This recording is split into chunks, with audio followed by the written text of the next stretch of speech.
ஒரு பெண்ணின் மௌனம் ஒரு நகரத்தை சாம்பலாக்குகிறது என்று சொன்னால் நம்புவீர்களா? அந்த மௌனத்தின் ஆரம்பமே சிலப்பதிகாரம்.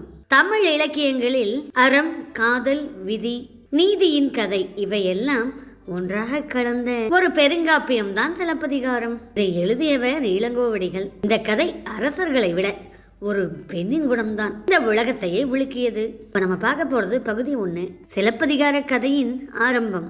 புகழ்பெற்ற காவேரி பூம்பட்டினத்தில் பெரும் செல்வ வணிகன் மாசாத்துவானின் மகன்தான் கோவலன். அழகு, அறிவு, செல்வம் மூன்றும் சேர்ந்த ஒரு இளைஞன்.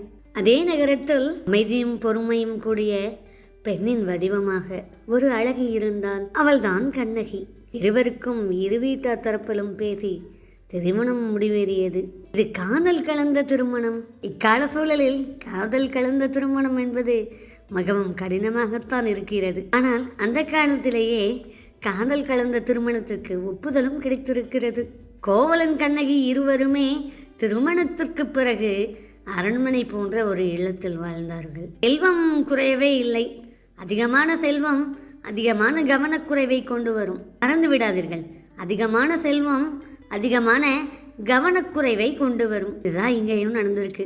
விளையாட்டு, கேளிக்கை, நண்பர்கள் இதிலேயே மூழ்கி இருந்தாரு நம்ம கோவலன். கண்ணகி எதுக்காகவும் கோவப்படலை, கட்டுப்படுத்தவும் முயற்சி செய்யலை. ஒரு நாள் கோவலன் ஒரு கலை விழாவுக்கு செல்கிறான். தான் விதியின் விளையாட்டு ஆரம்பமாக போகிறது.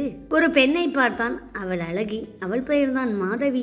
நடன நாட்டிய மங்கை, நடன இளவரசி, கலைக்கே உருவான பெண்.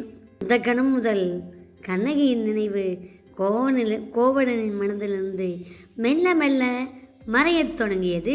விஷயம் புரிஞ்சிச்சு தானே? கோவலனுடைய முழு நேரத்தையும் மாதவியோட நடனத்தில் கவனம் செலுத்த ஆரம்பிக்கிறாரு. வீட்டுக்கு சரியாக வர்றதில்ல. நம்ம வாய்மை புரிந்த கண்ணகியை கண்டுக்கிறது கூட இல்லை. இப்போ எல்லாருக்குள்ளேயும் ஒரு கேள்வி வரும். ஏன் கண்ணகி இதெல்லாம் பார்த்துட்டு அமைதியாக இருந்தாங்க? ஒரு கேள்வி கேட்டிருக்கலாமே, கோவலனை கண்ட்ரோல் பண்ணியிருக்கலாமே அப்படின்லாம் கேட்குறீங்க தானே? எனக்கும் கூட அந்த கேள்வியெல்லாம் இருந்ததுங்க. நம்ம கண்ணகி என்ன நினச்சிருக்காங்க? நம்ம கேள்வி கேட்டோம் அப்படின்னா நம்ம காதல் அழிஞ்சு போயிடுமா? நம்ம கோவலனை நம்பலைன்னு நினச்சிக்குவானோ? ஒரு சந்தேகப்படுறோம்னு நினைப்பாரோ? அதோட காதல் நம்மகிட்ட இருந்த காதல் காணாமல் போயிடுமோ அப்படின்னு கண்ணகி பயந்துடுறாங்க. இது தேவையில்லாத பயம்தான். கேள்வி கேட்டால் தான் நம்ம காதல் நிலைச்சு நிற்கும் அப்படிங்கிறத ஒருவேளை மறந்துட்டாங்கன்னு கூட தோணுது. ஒரு கேள்வி கேட்டிருக்கலாம், அதோட கூட கோவலன் மாறி இருக்கலாம். தொட்டதுக்கெல்லாம் நம்ம கண்ணகி சண்டை போடலைங்க. தன்னோட வாழ்க்கைக்கு பிரச்சனை வந்தப்போ கூட அமைதியாக இருந்திருக்காங்க. பொறுமையால் நம்ம காதல் மீண்டு வரும், நம்ம நல்லா இருப்போம், நம்ம கோவலன் நம்மக்கிட்ட வந்துடுவான் அப்படின்னு முழுமையாக நம்பினாங்க நம்ம கண்ணகி.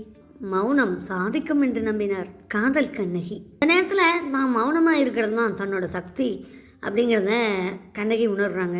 மௌனமாகவும் இருந்துடுறாங்க. கேள்வி கேட்டாலே பதில் சொல்லாத மாநிலங்கள் மத்தியில் கேள்வி கேட்கலன்னா சொல்லவா வேணும்? கோவலன் முழுமையா வீட்டுக்கே வரலங்க. மாதவியுடன் தன்னோட வாழ்க்கையவே தொடங்க ஆரம்பிச்சிடுறாரு. மௌனம் சாதிக்கும்னு நினைச்சோம். கடைசியில மௌனம் பெரிய சோதனைக்கு வந்துருச்சு. தன்னோட மௌனத்தால தன்னோட வாழ்க்கை விழுந்து போகும்னு நினைக்கல கண்ணகி. எந்த ஒரு பஞ்சாயத்தையும் கூட்டல. ரொம்ப பொறுமையா இருந்தாங்க கண்ணகி. நல்லா தான் வாழ்ந்துட்டு இருக்கணும்னு நினைச்சேன். கோவலன் வாழ்க்கை எப்படி அழிவுக்கு போகுது? அடுத்த பாட்டோல என்னெல்லாம் நடக்க போகுது? மௌனம் ஒரு அழிவை தந்ததா? அது எப்படி என்பதையெல்லாம் பாட்டோல கட்டாயம் தெரிஞ்சுக்கலாம். தொடர்ந்து உங்கள் ஆதரவை கொடுத்துக்கிட்டே இருக்கீங்க தேநீர் கதைகள் தோழிக்கு.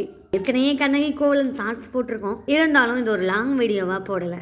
இன்னும் கொஞ்சம் இயல்பு தமிழில் சாதாரணமாக மக்களுக்கு புரிகிற மாதிரி இருக்கணுங்கிறதுக்காக தான் மறுபடியும் சிலப்பதிகாரம் வீடியோ உருவம் எடுத்து உங்கள்கிட்ட வந்திருக்கு.